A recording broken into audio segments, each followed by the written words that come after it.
Hi hello అందరికీ నేను మీ Divya welcome to my channel Divya vlogs 3780 ఈరోజు నేను బీట్రూట్ టొమాటో కర్రీ ట్రై చేశానండి. ఎప్పుడూ వండలేదు, ఫస్ట్ టైమే. బట్ టేస్ట్ మాత్రం సూపర్గా ఉందండి. చపాతీలోకి కానీ రైస్లోకి కానీ చాలా బాగుంటుంది అండ్ హెల్దీ కూడా కదా. నా ఛానల్లో బీట్రూట్ మసాలా ఫ్రై ఉందండి. అది ఒక స్పెషల్ మసాలాతో పొడి పొడిగా సాంబార్లోకి కానీ దేంట్లోకి కానీ సైడ్ డిష్గా చాలా బాగుంటుంది. నా ఛానల్లో ఒకసారి చెక్అవుట్ చేసి చూడండి. బీట్రూట్ ఫ్రై కూడా ఉంది, అది చాలా బాగుంటుంది టేస్టీగా. ఈసారి టొమాటోలు వేసి కొత్తగా ట్రై చేశాను, కానీ చాలా బాగుంది. పుల్ల పుల్లగా తీయ తీయగా చాలా టేస్టీగా ఉంది. ఫస్ట్ కడాయి మీద స్టవ్ మీద గిన్నె పెట్టేసుకొని అందులో ఆయిల్ పోసి ఆయిల్ హీట్ అయ్యాక ఉల్లిపాయలు పచ్చిమిర్చి వేసుకొని ఫ్రై చేసుకోవాలి. అవి ఫ్రై అయిన తర్వాత అల్లం వెల్లుల్లి పేస్ట్ ఫ్రై చేసుకోవాలి. ఫ్రై చేసుకున్న తర్వాత ఈ అల్లం వెల్లుల్లి పేస్ట్ పచ్చివాసన పోయేంత వరకు ఫ్రై చేసుకున్న తర్వాత అందులో పసుపు వేసి ఫ్రై చేసుకోవాలి.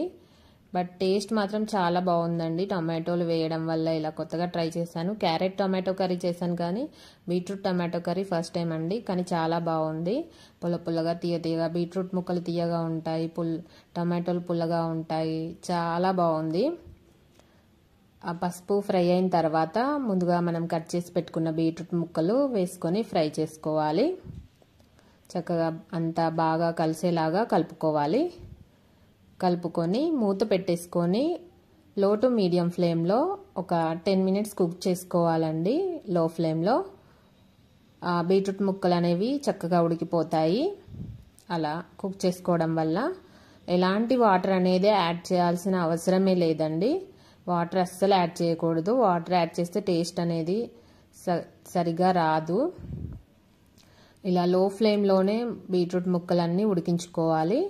చక్కగా బీట్రూట్ ముక్కలన్నీ ఒక 70% ఉడికిన తర్వాత టొమాటో ముక్కలు వేసుకొని వాటి మీద ఉప్పు వేసేసుకొని మరి కాసేపు మూత పెట్టి మగ్గించుకోవాలి. టొమాటో ముక్కలు ఇలా మధ్యలోనే వేసుకోవాలి.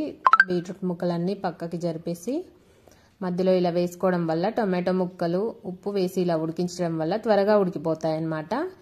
ఇప్పుడు టమాటోలు చూడండి త్వరగా ఉడికిపోయాయి. అంతా కలిసేలాగా కలుపుకోవాలి.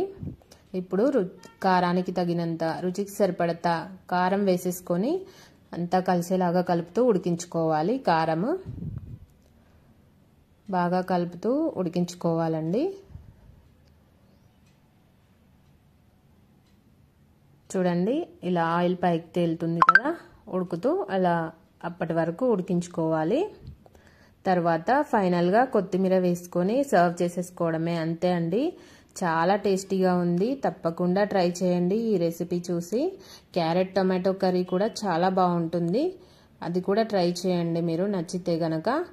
నా వీడియోస్ కనుక నచ్చినట్లయితే లైక్ చేయండి, షేర్ చేయండి, కామెంట్ చేయండి, సబ్స్క్రైబ్ చేయడం మర్చిపోకండి. బీట్రూట్ ఫ్రై మాత్రం నా ఛానల్లో చెక్అవుట్ చేసి చూడండి. Thank you.